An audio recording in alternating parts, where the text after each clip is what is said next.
দীনেশ ত্রিবেদী অনেক কথা বলেছেন সাংবাদিকদের সঙ্গে, কিন্তু শেখ হাসিনা প্রসঙ্গে একটা শব্দ উচ্চারণ করেন নাই।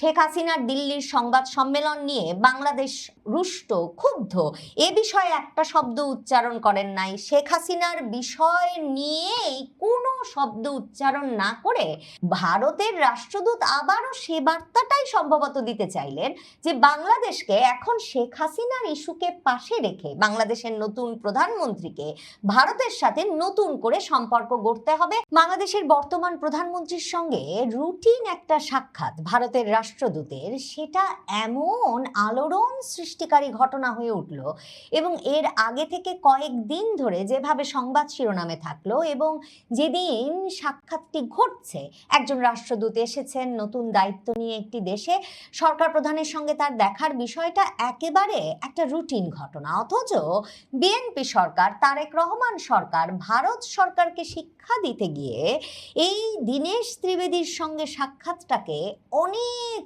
দিন ধরে ঝুলিয়ে রেখে শেষ পর্যন্ত রীতিমতো ট্রাম্পের বিশেষ দূত সার্জিও গোরের এক রকমের ধমক খেয়ে প্রথমে পররাষ্ট্রমন্ত্রী দুদফা, তারপরে প্রধানমন্ত্রী, তারপরে একের পর এক মন্ত্রীরা দীনেশ ত্রিবেদীর সঙ্গে সাক্ষাৎ শুরু করার পর এখন যখন অবশেষে সেই জুন মাসের 21 তারিখ পরিচয়পত্র পেশ করে দীনেশ ত্রিবেদী দায়িত্ব নেওয়ার পর অবশেষে এসে আগস্ট মাসের 10 তারিখে যখন দীনেশ ত্রিবেদী সাক্ষাতের সুযোগ পেলেন প্রধানমন্ত্রী তারেক রহমানের সঙ্গে, তখন সত্যিই বিষয়টা ভীষণ চমকপ্রদ আর আলোড়ন সৃষ্টিকারী হয়ে উঠল।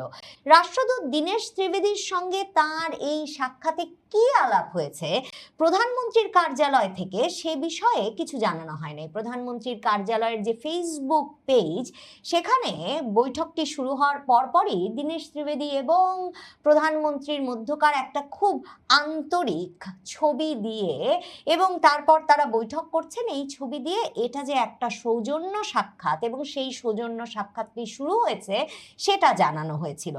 এই সাক্ষাতের পর সরকারি বার্তা সংস্থা বাসস যে সংবাদ বিজ্ঞপ্তি সব সংবাদ মাধ্যমে পাঠিয়েছে, সেখানে তারা বলেছেন যে বাংলাদেশ এই বৈঠকে সরাসরিভাবে শেখ হাসিনার প্রত্যর্পণ ত্বরান্বিত করতে বলেছে যে বাংলাদেশ আশা করে ভারত শেখ হাসিনাকে প্রত্যর্পণের প্রক্রিয়া ত্বরান্বিত করবে। এখন শেখ হাসিনার প্রত্যর্পণ কিংবা হাদির হত্যাকাণ্ডে অভিযুক্ত ব্যক্তিদের প্রত্যর্পণের বিষয়ে এই বৈঠকে আলোচনা হয়েছে কিনা সে বিষয়ে আবার ভারতের রাষ্ট্রদূত ওই বৈঠক সেরে বেরিয়ে এসে কিন্তু সংবাদ মাধ্যমের সামনে কোনো মন্তব্য করেন না। একটা ভিডিও প্রকাশ করা হয়, ধারণা করি প্রধানমন্ত্রীর কার্যালয় থেকেই সেই ভিডিওটি প্রকাশ করা হয়। সেই ভিডিওতে দেখা যায় দুইজন খুব আন্তরিকতাপূর্ণভাবে একে অপরের সঙ্গে পরিচিত হচ্ছেন। ভারতের রাষ্ট্রদূত, যাকে ভারত মন্ত্রী পদমর্যাদায় পাঠিয়েছেন, যিনি কিনা ভারতের কেন্দ্রীয় সরকারের মন্ত্রী ছিলেন দুদফা এবং যিনি প্রধানমন্ত্রী নরেন্দ্র মোদীর অত্যন্ত ঘনিষ্ঠজন, পশ্চিমবঙ্গের বিজেপি নেতা, এবং এই বিজেপি নেতাকে যে বাংলাদেশের রাষ্ট্রদূত হিসেবে প্রধানমন্ত্রী মোদী নিযুক্ত করেছেন, তখন ভারতের রাজনীতি এবং প্রধানমন্ত্রী মোদীর এই সিদ্ধান্তটা যারা বোঝেন তাদের অনেকেই বলছিলেন যে প্রধানমন্ত্রী মোদী আসলে চেয়েছেন এমন একজনকে পাঠাতে যিনি ঘনিষ্ঠজন তার এবং যিনি একজন রাজনৈতিক ব্যক্তিত্ব, কূটনৈতিক ব্যক্তিত্ব না, যিনি এক রকমের সম্পর্ক, ব্যক্তিগত সম্পর্ক গড়ে তুলে ভারত বাংলাদেশ সম্পর্কটাকে আবারও চাঙ্গা করে তুলতে কাজ করবেন এবং যার সঙ্গে সরাসরি প্রধানমন্ত্রী মোদীর যোগাযোগ থাকবে। মানে নানা রকম ব্যুরোক্রেসি, নানা রকম আমলাতান্ত্রিক জটিলতা পেরিয়ে তাদের মধ্যে যোগাযোগ হতে হবে না। তো প্রধানমন্ত্রী মোদীর এমন একেবারে ব্যক্তিগত পছন্দে পাঠানো বর্ষিয়ান রাজনীতিবিদ দীনেশ ত্রিবেদীর বাংলাদেশে আসবার পর কিন্তু প্রায় 2 মাস সময় লেগে গেল বাংলাদেশের প্রধানমন্ত্রীর সঙ্গে সাক্ষাতে। যে ভিডিওটা প্রকাশিত হয়েছে সেখানে দেখা যাচ্ছে দুজনে খুব আন্তরিকতাপূর্ণ পরিবেশে কথা বলছেন। দীনেশ ত্রিবেদী একটা শাল তুলে দিচ্ছেন এবং দুজনে যে হাত জড়াজড়ি করে একে অপরের সঙ্গে পরিচিত হচ্ছেন, প্রধানমন্ত্রীর দফতর থেকেও কিন্তু সেই ছবিটাই প্রকাশ করা হয়েছে। তো সেই বৈঠক শেষে বেরিয়ে এসে দীনেশ ত্রিবেদী সুনির্দিষ্ট কি বিষয়ে কথা হলো সাংবাদিকদের এই প্রশ্নের জবাবে বারবার বলেছেন তিনি পরিচিত হলেন প্রধানমন্ত্রী তারেক রহমানের সঙ্গে খুব ভালো লেগেছে, খুব ভালো লেগেছে, এই কথাটা বারবার বললেন। প্রধানমন্ত্রী ভীষণ হাম্বল একজন মানুষ, গ্রাউন্ডেড একজন মানুষ, একজন বিনয়ী মানুষ, সেটা বললেন তিনিও একজন জনগণের মানুষ, যেটা গতকালকেও এক দফা সাংবাদিকদেরকে বলেছিলেন দীনেশ ত্রিবেদী। তিনিও জনগণের মানুষ এবং দীনেশ ত্রিবেদী মনে করালেন আমিও তো কূটনীতিক না, আমিও একজন রাজনীতিবিদ, কাজেই আমরা দুজনেই জনপ্রতিনিধি হিসাবে একে অপরের সঙ্গে সাক্ষাৎ করলাম এবং দুই দেশের মধ্যে মানুষের সম্পর্ক উন্নয়ন, মানুষের জন্য একটা ভালো সম্পর্ক বজায় রাখা যে সবচেয়ে গুরুত্বপূর্ণ, সেটা তারা প্রত্যেকেই বোঝেন এবং মানুষের পালসটা বাংলাদেশের প্রধানমন্ত্রী তারেক রহমানও খুব ভালো বোঝেন, কারণ তিনিও জনগণের মানুষ বটে। দীনেশ ত্রিবেদী বেরিয়ে এসে বলেছেন যে তারা তো আগেই প্রধানমন্ত্রী তারেক রহমানকে ভারত সফরের আমন্ত্রণ জানিয়ে রেখেছেন। প্রধানমন্ত্রী মোদী সবচেয়ে আগে বিশ্ব নেতাদের মধ্যে, প্রধানমন্ত্রী তারেক রহমান প্রধানমন্ত্রী হয়ে ওঠারও আগে, নির্বাচনের ফলাফল পূর্ণাঙ্গভাবে প্রকাশের আগেই কিন্তু তাকে ব্যক্তিগতভাবে ফোন করে শুভেচ্ছা জানিয়েছিলেন, ফেসবুকে পোস্ট দিয়ে এই ঐতিহাসিক বিজয় যে তারেক রহমানের প্রতি বাংলাদেশের জনগণের আস্থার প্রকাশ, সেটা বলেছিলেন। এবং ফেব্রুয়ারিতে তারেক রহমানের শপথ অনুষ্ঠানে ভারতের লোকসভার স্পিকার ওম বিড়লার সাথে একটা চিঠি পাঠিয়ে স্ত্রী কন্যা সহ ভারত সফরের আমন্ত্রণ জানিয়ে রেখেছিলেন।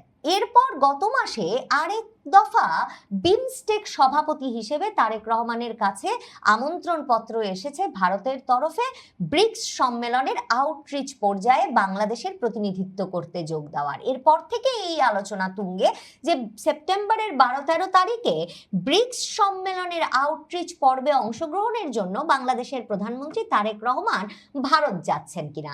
দেখেন, বেরিয়ে এসে দীনেশ ত্রিবেদী সে বিষয়টা সরাসরি খোলাসা না করলেও সফর যে হচ্ছে সে বিষয়ে কিন্তু ভীষণভাবে ইতিবাচক মতামত দিয়েছেন।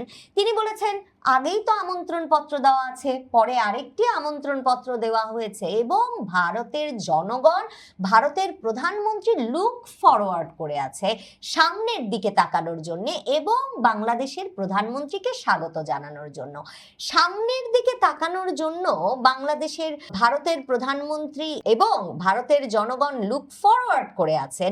ভারতীয় হাই কমিশনার যেভাবে বললেন যে ভারতের জনগণ ও প্রধানমন্ত্রী এখন সামনের দিকে তাকাচ্ছে, লুকিং ফরওয়ার্ড, তাতে মনে হলো পেছনে অনেক ঘটনা ঘটে গেছে, পেছনে ভারতের ক্ষুব্ধ হওয়ার মতো, রুষ্ট হওয়ার মতো অনেক ঘটনা আছে, ভারতের সাথে সম্পর্কটা একদম তলানিতে ঠেকে গেছে।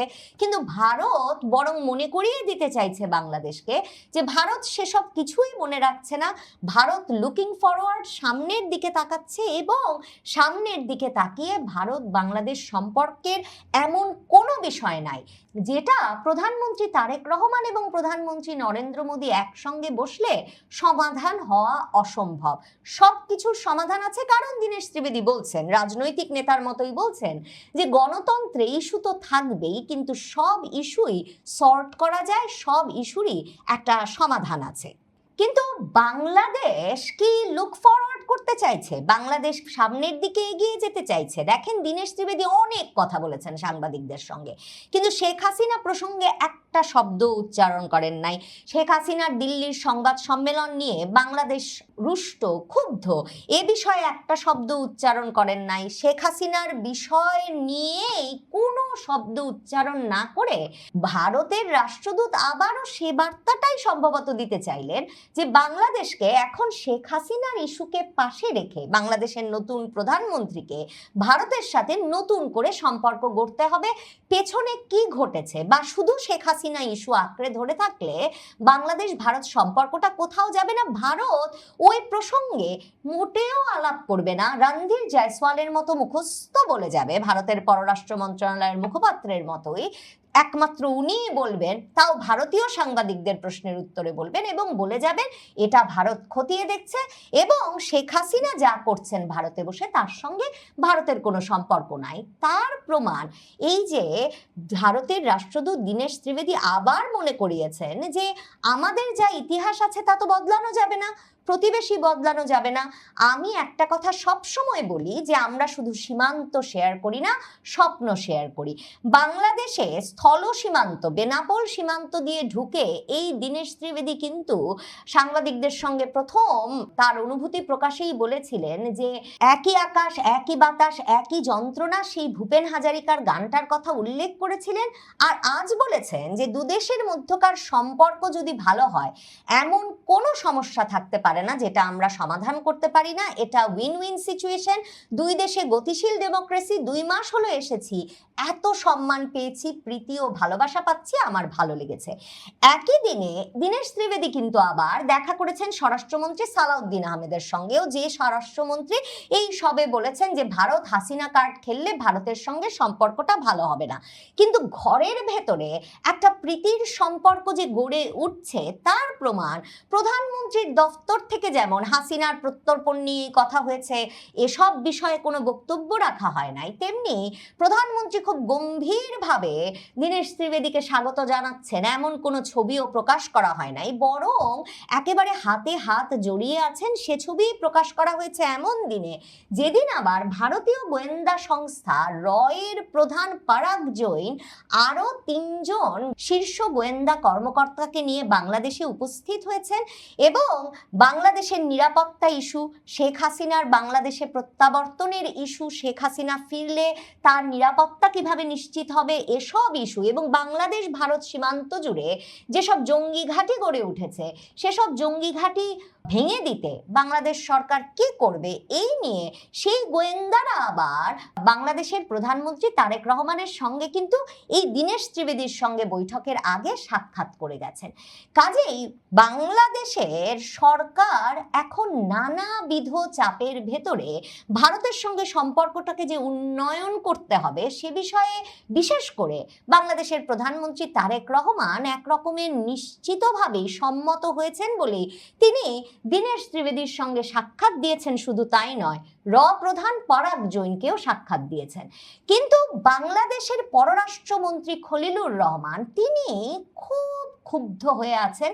তিনি এই যে দীনেশ ত্রিবেদী তারেক রহমানের বৈঠক শেষেও সাংবাদিকদেরকে ব্রিফ করেছেন এবং সেখানে তিনি বলেছেন তারা নাকি স্পষ্টভাবে জানিয়ে দিয়েছেন ভারতকে যে ভারত যাতে কোনোভাবেই আর 5 তারিখের মতো বাংলাদেশ রাষ্ট্রের 3টি স্তম্ভ, নির্বাহী বিভাগ, জুডিশিয়ারি ও আইনসভার একটি জুডিশিয়ারিকে আর কোনোভাবেই বৃদ্ধাঙ্গুলি দেখানোর সুযোগ না দেয় এবং ভারত সরকার যাতে, আমরা চাই আমাদের রাষ্ট্রের পুরো কাঠামোর প্রতি সারা বিশ্ব শ্রদ্ধাশীল হোক, আমরা আশা করব এই বিষয়টি ভারত সরকার অনুধাবন করবেন। তবে পর্দার আড়ালে যে কি চলছে, কোন পক্ষ যে আসলে কি কথা বলছে ভারত বাংলাদেশের মধ্যে, সেটা বলা মুশকিল। কারণ ঠিক যেভাবে বাংলাদেশের পররাষ্ট্রমন্ত্রী খলিলুর রহমান যখন ভারতের পররাষ্ট্রমন্ত্রীর সঙ্গে দেখা করতে দিল্লি গেলেন, তখন যেমন পররাষ্ট্র উপদেষ্টা হুমায়ুন কবির থেকে শুরু করে আর সব কর্মকর্তাদের বের করে দিয়ে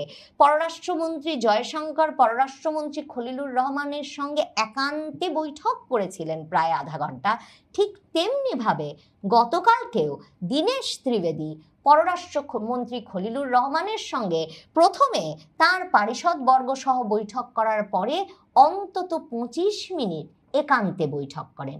এখন একান্তের সেই বৈঠকে কি আলোচনা হচ্ছে ভারত বাংলাদেশের মধ্যে সেটা যেমন জানা যায় না, তেমনি জানা যায় না একান্তে আলোচনায় প্রধানের সঙ্গেই বা তারেক রহমানের কি কি বিষয়ে আলাপ হলো। তবে ভারত বাংলাদেশের বরফ যে গলতে শুরু করেছে, প্রধানমন্ত্রী তারেক রহমান যে ভারতের সঙ্গে মৈত্রীর পথে হাঁটতে শুরু করেছেন, যে প্রতিশ্রুতি তিনি দিয়ে এসেছিলেন নির্বাচনের আগে, সে নমুনা নানাভাবেই স্পষ্ট হয়ে উঠছে। সবচেয়ে স্পষ্ট হয়েছে সম্ভবত আজকে প্রধানমন্ত্রীর কার্যালয়ের দীনেশ ত্রিবেদীর হাতে হাত রেখে তোলা দারুণ